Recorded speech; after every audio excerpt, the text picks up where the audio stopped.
Hola, yo soy Gisela Hernández de la Fuente García.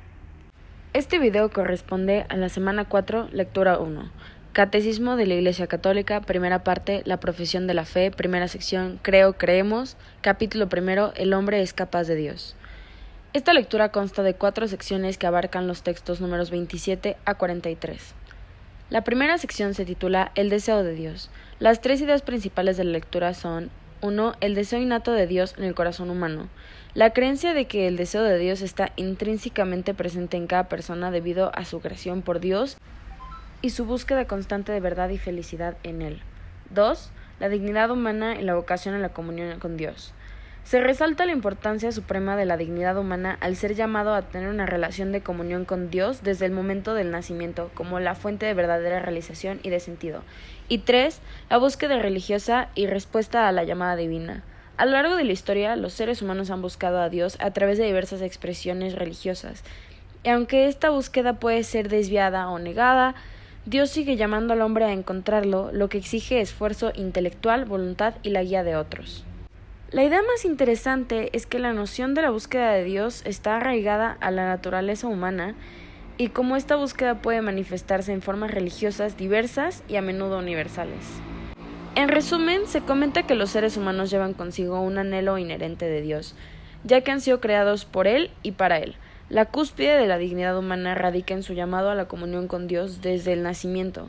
A pesar de los desafíos y distracciones, la búsqueda de Dios se manifiesta a través de diversas expresiones religiosas en la historia humana.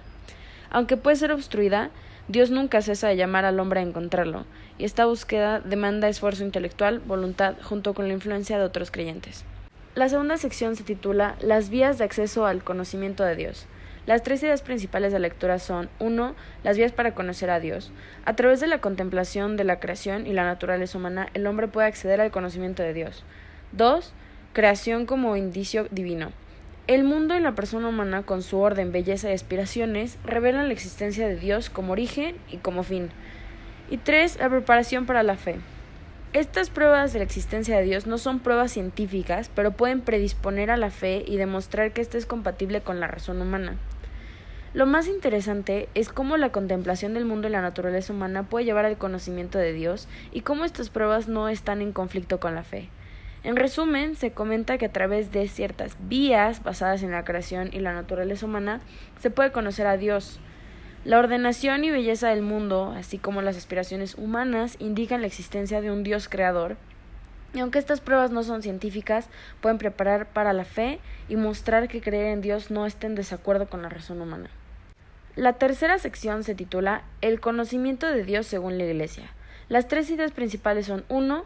La capacidad de conocer a Dios por la razón, ya que la Iglesia cree que podemos conocer a Dios a través de la razón al observar la creación. 2. Las limitaciones del conocimiento humano sobre Dios. Aunque la razón puede entender a Dios, las dificultades y el pecado afectan esta comprensión. 3. Revelación divina necesaria. Dado que las distorsiones y desafíos pueden surgir, Dios revela verdades religiosas y morales para garantizar un conocimiento claro y sin error.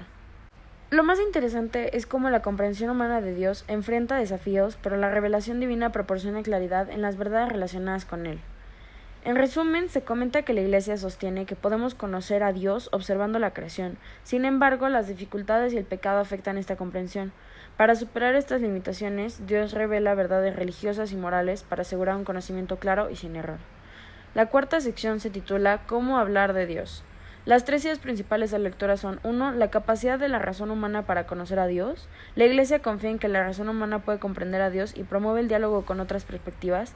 2. Las limitaciones del lenguaje humano. Dado que nuestro conocimiento de Dios es limitado, nuestro lenguaje para descubrirlo también lo es. Usamos analogías basadas en criaturas para hablar de Dios. Y 3. La purificación del lenguaje sobre Dios. Debido a la trascendencia de Dios, debemos purificar constantemente nuestro lenguaje para evitar malentendidos y reconocer que nuestras palabras no captan completamente a Dios. Lo más interesante de la lectura es cómo el lenguaje humano, aunque limitado, puede captar aspectos de Dios y cómo las analogías ayudan a comunicar ideas sobre lo divino. En resumen, se comenta que la Iglesia cree que la razón humana puede conocer a Dios y busca el diálogo con diversas perspectivas. Sin embargo, el lenguaje humano es limitado para describir a un Dios trascendente, y aunque usamos analogías basadas en criaturas para hablar de Dios, debemos purificar constantemente nuestro lenguaje para evitar malentendidos y reconocer que nuestras palabras son insuficientes ante el misterio divino. Eso es todo por esta lectura. Muchas gracias y hasta luego.